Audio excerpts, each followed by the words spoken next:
తీసుకొస్తే ఎస్సీ కులాల వర్గీకరణ మొట్టమొదటి రాష్ట్రం తెలంగాణలోనే మా ఎస్సీలకు ఉన్న 15% రిజర్వేషన్ని గ్రూప్ 1కు 1%, గ్రూప్ 2కి 5%, గ్రూప్ 3కి 9% ఇవ్వడం ద్వారా ఎస్సీ కులాల వర్గీకరణ చేసి దేశంలోనే మొదటి రాష్ట్రంగా వర్గీకరణ చేసిన రాష్ట్రంగా మనం ముందు బాగాన నిలబడ్డాం. అంటే ఈనాడు తెలంగాణ ప్రజా ప్రభుత్వం బలహీన వర్గాలకు ఎస్సీలకు సంబంధించిన ఎంతో దీర్ఘకాలికంగా సమస్యలుగా ఉన్న వాటిని శాశ్వత పరిష్కారం చూపించడం ద్వారా ఇతర రాష్ట్రాలకు దేశానికి ఆదర్శంగా నిలబడ్డామని చెప్పడానికి నేను గర్వపడుతున్నాను.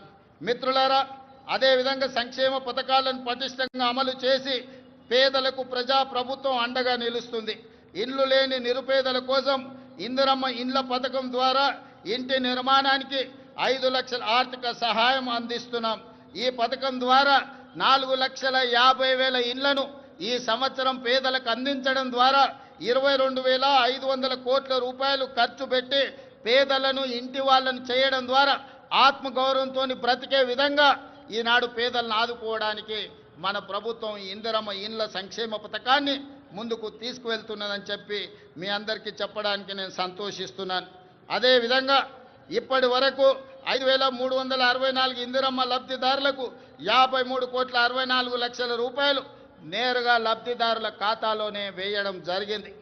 అదేవిధంగా మిత్రులారా, పేదల ఆకలి తీర్చడమే కాదు వారి ఆత్మగౌరవంతో జీవించేలా సన్న బియ్యం పథకాన్ని ప్రారంభించాం. సంక్షేమ పథకాల చరిత్రలో సన్న బియ్యం ఒక ట్రెండ్ సెట్టర్. తెలంగాణలో 3 కోట్ల మంది సన్న బియ్యం పథకం ద్వారా లబ్ధి పొందుతున్నారు. ఖమ్మం జిల్లా సారపాకలో స్వయంగా నేనే సన్న బియ్యం లబ్ధిదారుల ఇంటికి వెళ్ళి ఆ గిరిజన కుటుంబంతో కలిసి సహపంక్తి భోజనం చేసినప్పుడు ఆ కుటుంబ సభ్యుల కళ్ళల్లో చూసిన ఆనందం జీవితకాలం నాకు గుర్తుండిపోతుంది. ఎందుకంటే ఒకనాడు రేషన్ షాపుల్లో ఇచ్చే దొడ్డు బియ్యం మిల్లర్ల మాఫియా లేకపోతే దళారుల మాఫియా చేతుల్లో ఆనాడు వాళ్ళ చేతుల్లో ఉండే. ఈనాడు సన్న బియ్యం ఇవ్వడం ద్వారా 3,10,00,000 మంది తెలంగాణ ప్రజలకు ప్రయోజనం చేరడమే కాకుండా ప్రతి ఒక్కరు ఆ సన్న బియ్యం తెచ్చుకొని ఈరోజు వండుకొని తింటున్నారు. నిజంగా ఇది ఒక గొప్ప విప్లవాత్మకమైన మార్పు. దీనికి ప్రజా ప్రభుత్వం పునాది వేసిందని తెలియజేయడానికి నేను సంతోషపడుతున్నాను మిత్రులారా.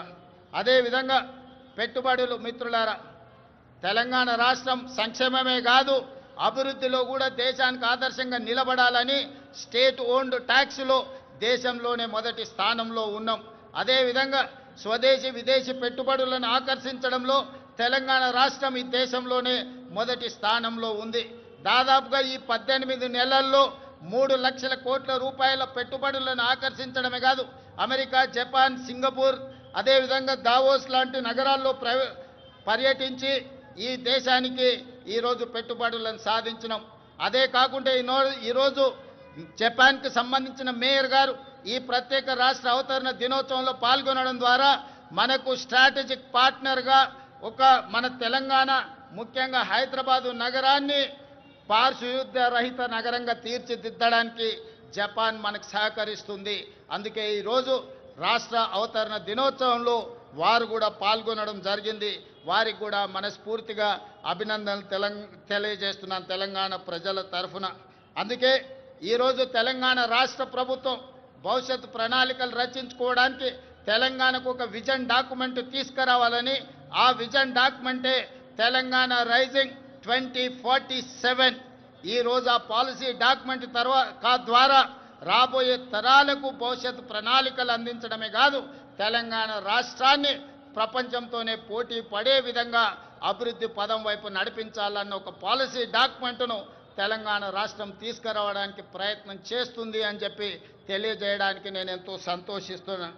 ప్రపంచ నగరాలతో ధీటుగా హైదరాబాదు నగరాన్ని తీర్చిదిద్దేందుకు ప్రణాళికలు రూపొందిస్తున్నాం. మూసీ నదికి పూర్వ వైభవం తెచ్చేందుకు మూసీ పునరుజ్జీవన ప్రాజెక్టును మనం చేపడుతున్నాం. బాపు ఘాట్ను అంతర్జాతీయ స్థాయిలో గాంధీ సరోవర్గా తీర్చిదిద్దాలని మనం అనుకుంటున్నాం. అంతర్జాతీయ ప్రమాణాలతో భారత్ ఫ్యూచర్ సిటీ. ఈ దేశంలో ఏ నగరమైనా ఎప్పుడో పూర్వం పూర్వతరాలు ప్రారంభించిన నగరాలను కొంచెం కొంచెంగా విస్తరించుకుంటూ వస్తున్నాం. కానీ భారతదేశంలో పూర్తి స్థాయి ప్రణాళికబద్ధమైన మహానగరం లేకపోవడం ఒక లోటుగా భావించి ఈరోజు న్యూయార్క్, టోక్యో లాంటి నగరాలతో పోటీ పడే విధంగా భారత్ ఫ్యూచర్ సిటీని మనం ఈరోజు ఎయిర్పోర్టుకు దగ్గరలో ప్రారంభించుకుంటున్నాం. 30,000 ఎకరాలలో ప్రపంచ స్థాయి ప్రమాణాలతో ఈరోజు నూతన నగరాన్ని నిర్మించుకోవడానికి మనం ప్రణాళికలు రచించుకున్నాం, ముందుకు వెళ్తున్నామని తెలియజేయడానికి ఈరోజు సంతోషపడుతున్నాను. ఆ